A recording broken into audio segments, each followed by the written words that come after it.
akkam jirtan kabajamtoota fi hordoftoota madda nageenyaa jaalalli keenya laggeen tabbeen qaxxaamuree bakka jirtan maratti sinaa ga'u jechaa oduu fassii dhageessisu kana ta'e dawweeti.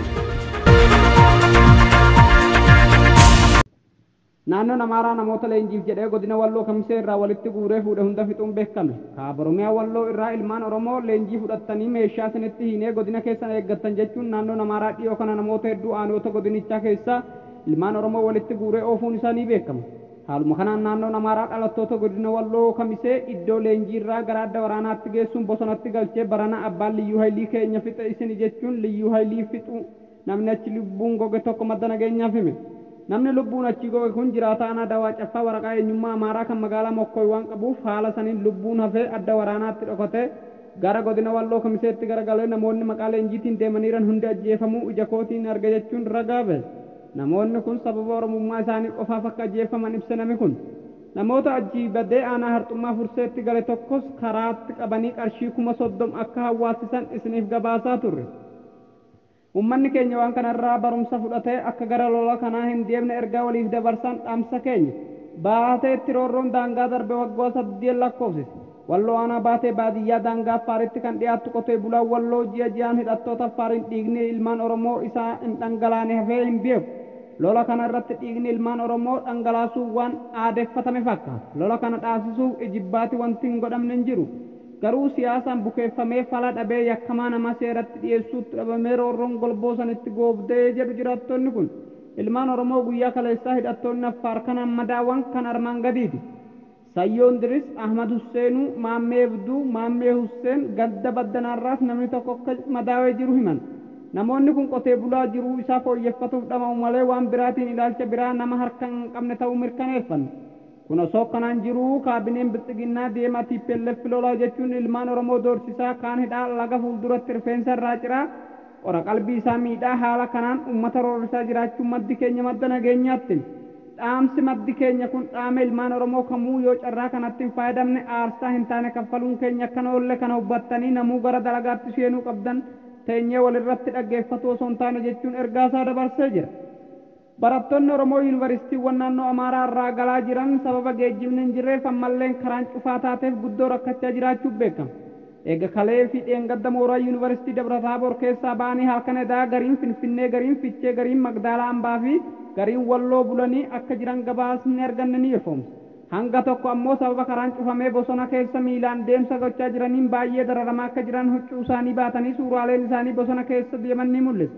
Suuraan kun barattoota kibba Oromiyaa, Koonyaa Booranaa fi Lixa Oromiyaa irraa dhufan hanga tokko yeroo isaan bosona keessa deemaa jiran kan kaafameedha. Nuuf birmadhaan nu dhaqqabaa jechuun dhaamsa dabarfatan. Waraanni bilisummaa Oromoo daandii guddaa Keeniyaa fi Itoophiyaa wal qunnamsiisu Mooyyalee itti cufeera. Waboon zoonii kibbaa humni furgaatuun Booranaa dirree keessa socho'u karaa guddaa Finfinnee fi Mooyyalee wal qunnamsiisu Mooyyalee fi Miyoo gidduu naannoo magaalaa Illaamuutti to'atuun konkolaataa kamuu gara Keeniyaa akka hin baanes Keeniyaa irraa akka gara Itoophiyaatti hin seene ugguree jira.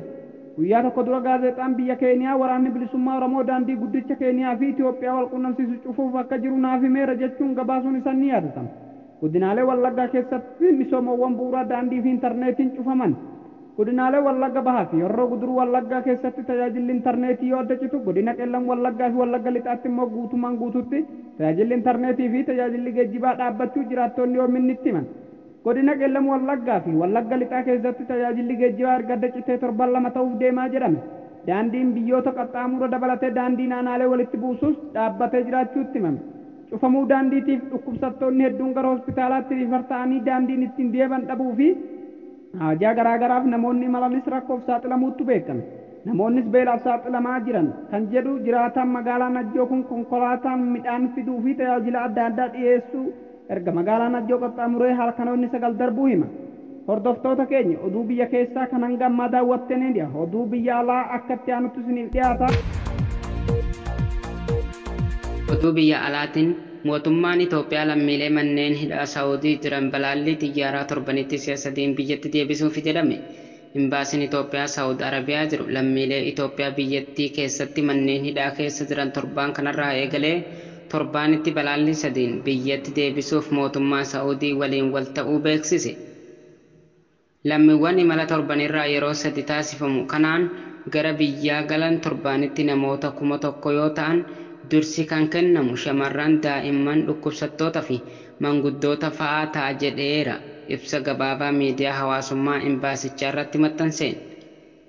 Lammiileen Itoophiyaa seeraan ala Saawudii fi biyyoota Arabaa biroo keessatti dararaa adda addaa argaa turan kumaan lakkaawwaman biyyattii kana deebifaman ta'us lakkoofsa lammiilee biyyoota kana keessaa haala suukanneessaa keessa jiru yoo wal bira qabamu gahaa akka hin taane lammiileen kun amma dura miidiyaa irratti iyyachaa turan.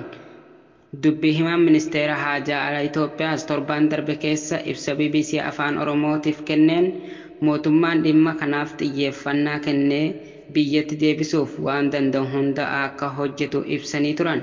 Egaa daawwattoota keenya oduulee biyya keessaa fi biyya alaa qindeessee kan isin biraan gahaa ture anu Marsabaatii fi Said Dawweeti. Gama ogummaa teeknikaa fi editariin kan nu faana ture Muhee Callaadha. Horaa bulaa deebanaa.